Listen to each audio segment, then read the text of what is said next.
Hello and welcome back to the Garforth and Lindley Railway.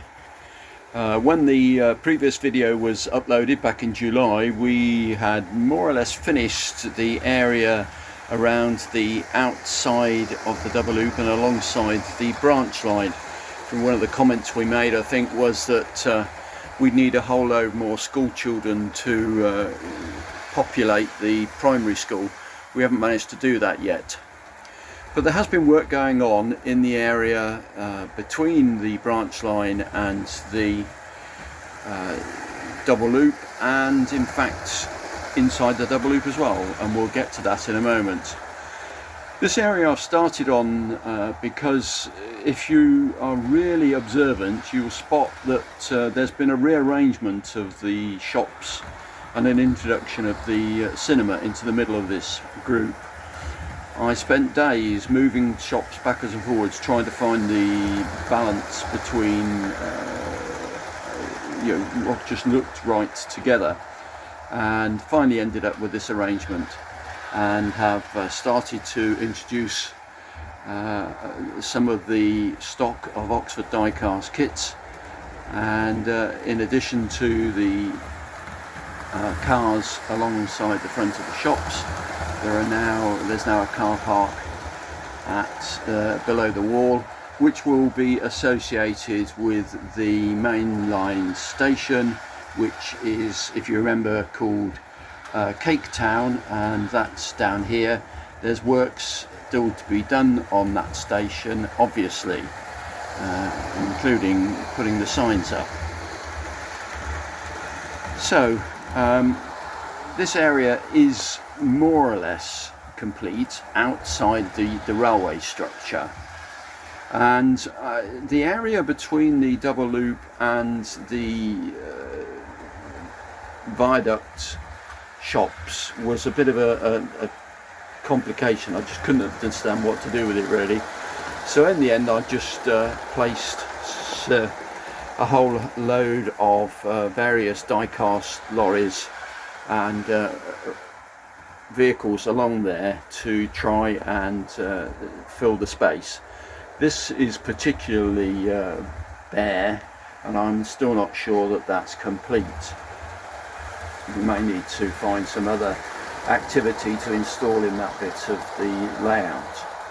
While we're down this end, let's look at the farmhouse, which has had considerable work done on the gardens. Quite colourful, but really well populated, and I'm really grateful to Model Scenery Supplies, who have a fantastic stock of various coloured plants and flowers, right down to individual sunflowers and individual cabbages and other vegetables, and I'm particularly pleased with the rose bed, which is to be found over there.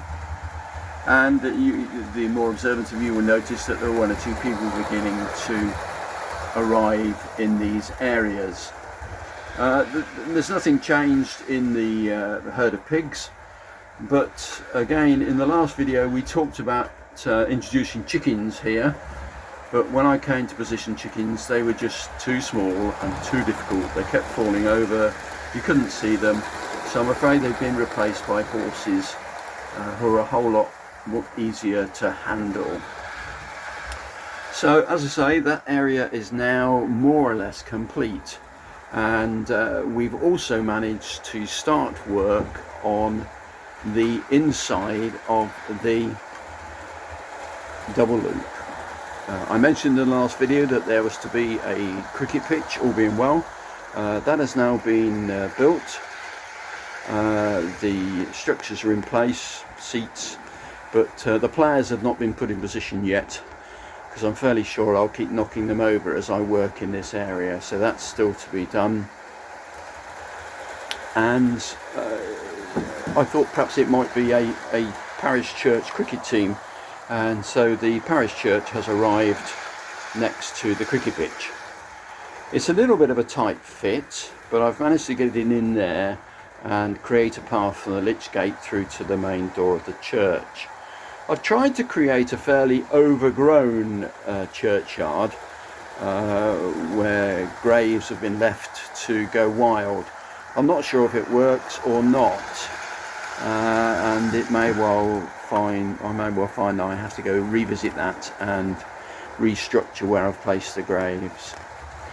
In this small area here, next to the level crossing, I've got a Metcalfe cottage in there, and what I can't decide is whether to have it as a cottage, which is how it is now, or I've got a second version of it where it is still kept as a barn, and the cottage is there with the barn still in place and used as a kind of farm building.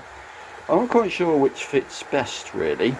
I think maybe the modernised version is probably more suitable. I'm also pleased with the Jarvis dry stone walling that you can now purchase. I think that looks quite realistic. I need to get some road markings on this road which runs along the front of the cottage, the church and the cricket pitch, and round to the end here where there is a further urban community. Sorry about the break in the video there. Finger on the wrong button as ever. Not very good with modern technology. I was talking about these paving slabs and outlining the fact that Metcalfe keep including in their kits sample sheets of paving slabs. And although I swore that I would never start laying individual paving slabs or individual tiles, I thought it was time to try and use them up. So I've now got 4 or 5 of them, or I had 4 or 5 of them before I started. So I've attempted to create a paved area around the cafe on which I'll put some outdoor tables and outdoor seating for people to enjoy their coffee and snacks. Then along past the terraced houses we come to the fire station, and I'm not totally convinced that this works here, so this may well get changed as we move along with the project. And further round is the Metcalfe Hotel, which I think does work quite well as kind of a station hotel. But this area is the next area to work on. Quite pleased with what's happened over the last few months. I hope you've enjoyed the update, and we'll look forward to bringing you more news, though as the cold weather arrives it may not be till next year.